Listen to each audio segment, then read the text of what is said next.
तमाम ट्रैफिक नियमों और अच्छी सड़कों के बावजूद आजकल इतने सड़क हादसे हो रहे हैं कि पूछिए मत। हर दिन ऐसे लोगों की मौत की खबरें आ रही हैं जिनकी जिंदगी अभी बहुत बाकी थी। जाने कितने सपने, जाने कितने अरमान अभी बाकी थे।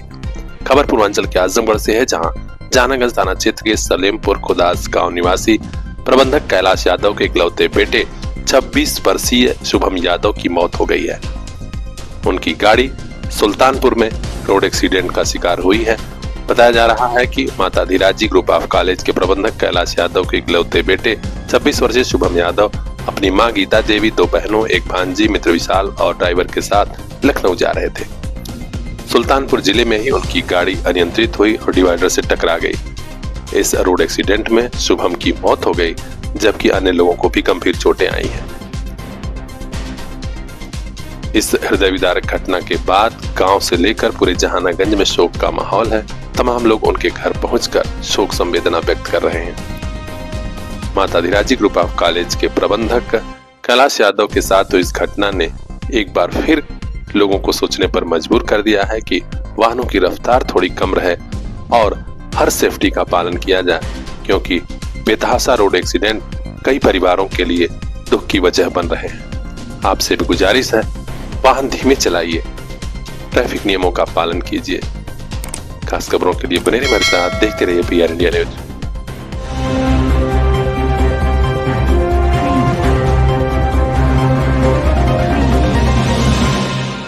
आजमगढ़ में स्वास्थ्य सेवाओं को और बेहतर बनाने के लिए जिलाधिकारी रविंद्र कुमार ने आज जिला स्वास्थ्य समिति के शासी निकाय की महत्वपूर्ण बैठक की। इसमें स्वास्थ्य विभाग के कई अफसर, चिकित्सक शामिल हुए। अच्छा काम करने वाले चिकित्सकों, स्वास्थ्य कर्मियों को सम्मानित भी किया गया।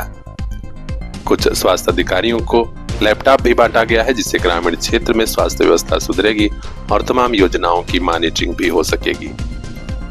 आज जिलाधिकारी रविंद्र कुमार ने बैठक की अध्यक्षता करते हुए कलेक्ट्रेट सभागार में कहा कि ग्रामीण क्षेत्र की जनता सरकारी अस्पतालों के सहारे रहती है, लिहाजा आप लोग जिम्मेदारी पूर्वक जननी सुरक्षा योजना, नियमित टीकाकरण और अन्य योजनाओं का लाभ जनता तक पहुंचाएं।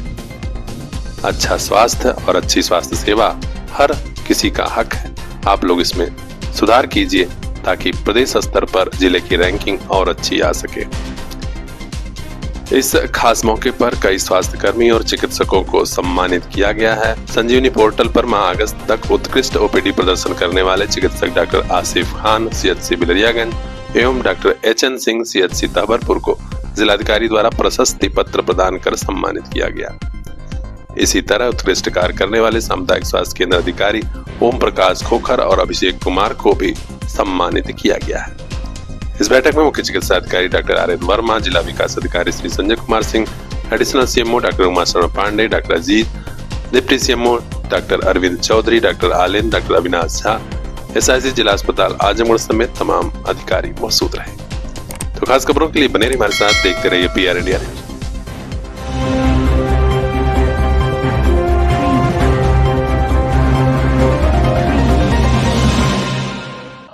भारत के पहले गृह मंत्री लौह पुरुष सरदार वल्लभ भाई पटेल ने एक भारत श्रेष्ठ भारत का जो ख्वाब देखा था, उसके लिए उन्होंने सर्वस्व न्यौछावर भी कर दिया। उन्हीं की देन है कि आज विविधता में एकता भारत की विशिष्ट पहचान बन गई है। उन्हीं सरदार पटेल की आज 150वीं जयंती है। पूर्वांचल के आजमगढ़ में जगह जगह कई कार्यक्रमों का आयोजन हुआ। कलेक्ट्रेट सभागार में सरदार पटेल की जयंती पर जिलाधिकारी रविंद्र कुमार द्वितीय ने उन्हें अपनी ओर से भावभीनी श्रद्धांजलि अर्पित की और कहा कि सरदार पटेल ने जो किया वह यादगार है। इसी कड़ी में महाराजगंज कोतवाली परिसर में भी सरदार वल्लभ भाई पटेल की जयंती मनाई गई।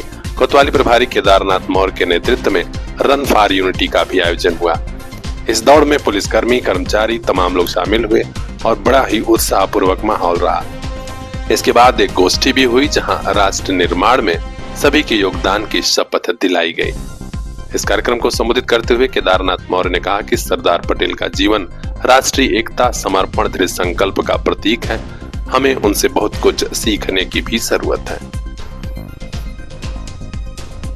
तो खास खबरों के लिए बने रहिए हमारे साथ। ब्यूरो चीफ बजरंगी विश्वकर्मा की खास रिपोर्ट, PR इंडिया न्यूज।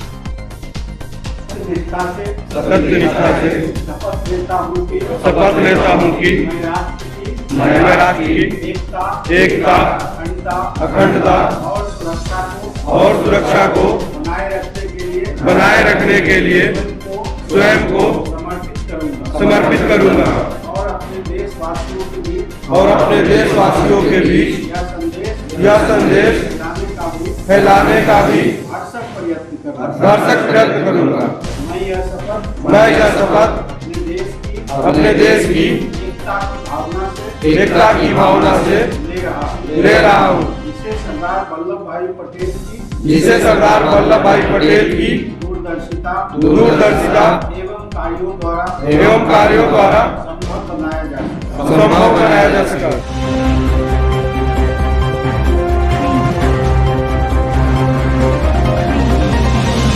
आजकल अच्छे परिवारों, बड़े परिवारों और पढ़े लिखे परिवारों में पारिवारिक रिश्तों में तल्खी क्यों आ रही है, और खासकर पति पत्नी के जैसे रिश्तों में, इस पर चर्चा पूरे समाज में हो रही है। इसी बीच आजमगढ़ से तो ऐसी खबरें आई हैं जिस पर लोग सोचने को मजबूर हैं कि आखिर परिवार के पति पत्नी के रिश्तों में किसकी नजर लगती जा रही है। जरा देखिए, पुलिस अधीक्षक कार्यालय पर पहुंचे ये डॉक्टर साहब MBBS हैं और आजमगढ़ के मेडिकल कॉलेज में असिस्टेंट प्रोफेसर हैं। डॉक्टर सत्यम की पत्नी आजमगढ़ में ही तैनात हैं, CO सदर आस्था जायसवाल।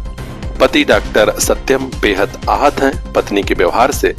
कह रहे हैं कि वे कोई रिश्ता नहीं रख रही हैं और यहाँ तक कि तलाक भी नहीं दे रही हैं।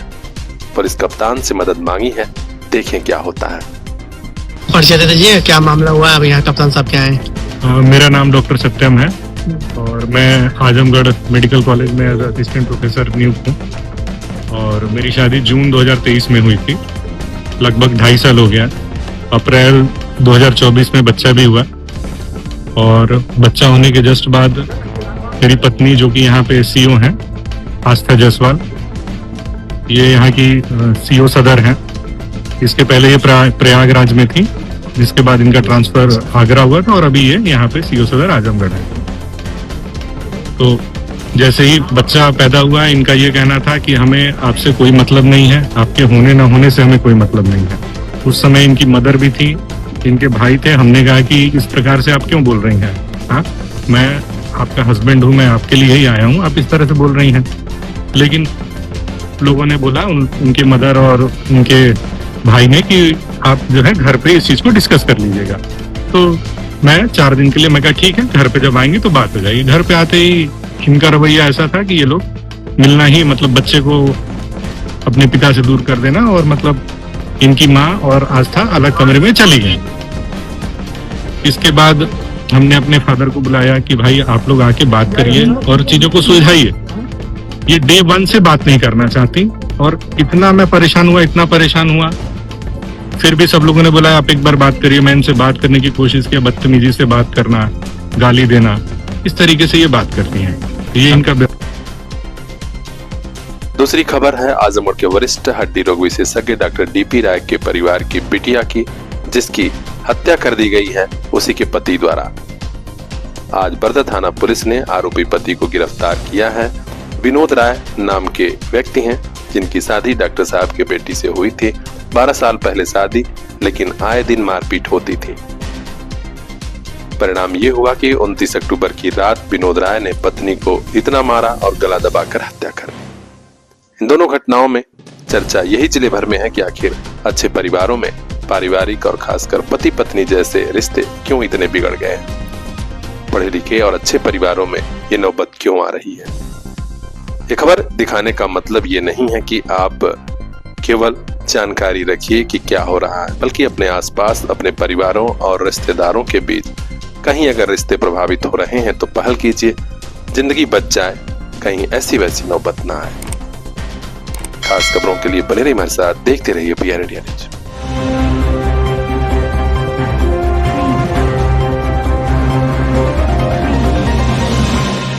लौह पुरुष सरदार वल्लभ भाई पटेल, जिन्होंने भारत को एक भारत श्रेष्ठ भारत बनाने का एक ऐसा महाअभियान शुरू किया, जिसकी बदौलत आज भारत तेजी से आगे बढ़ रहा है। आज उन्हीं सरदार वल्लभ भाई पटेल की जयंती है और पूरा देश राष्ट्रीय एकता दिवस के रूप में इसे मना रहा है। ललितपुर के मड़ावरा में भी कई जगह ऐसे आयोजन हुए जब सरदार वल्लभ भाई पटेल को भावभीनी श्रद्धांजलि अर्पित की गई और उनकी याद में तमाम कार्यक्रम आयोजित हुए। इन कार्यक्रमों में प्रशासनिक अफसरों के अलावा छात्र छात्राएं, तमाम संगठनों के लोग पहुंचे और सभी ने कहा कि जो प्रयास सरदार वल्लभ भाई पटेल ने किया था वह कभी भुलाया नहीं जा सकेगा। राष्ट्रीय एकता दिवस पर एक दौड़ भी हुई, रन फॉर यूनिटी। इसमें बड़ी संख्या में लोग शामिल हुए और सरदार पटेल के आदर्शों को याद किया और उनका पालन करने का भी संकल्प लिया। इस भव्य रैली में उप जिलाधिकारी मढ़ौरा शैलेंद्र चौधरी, पुलिस क्षेत्राधिकारी मढ़ौरा कृष्ण कुमार मिश्रा, थाना प्रभारी अशोक वर्मा समेत बड़ी संख्या में प्रशासनिक और पुलिस के लोग मौजूद रहे। तो खास खबरों के लिए बने रहिए हमारे साथ। ब्यूरो चीफ मोहम्मद जाकिर मंसूरी की खास रिपोर्ट, PR इंडिया न्यूज।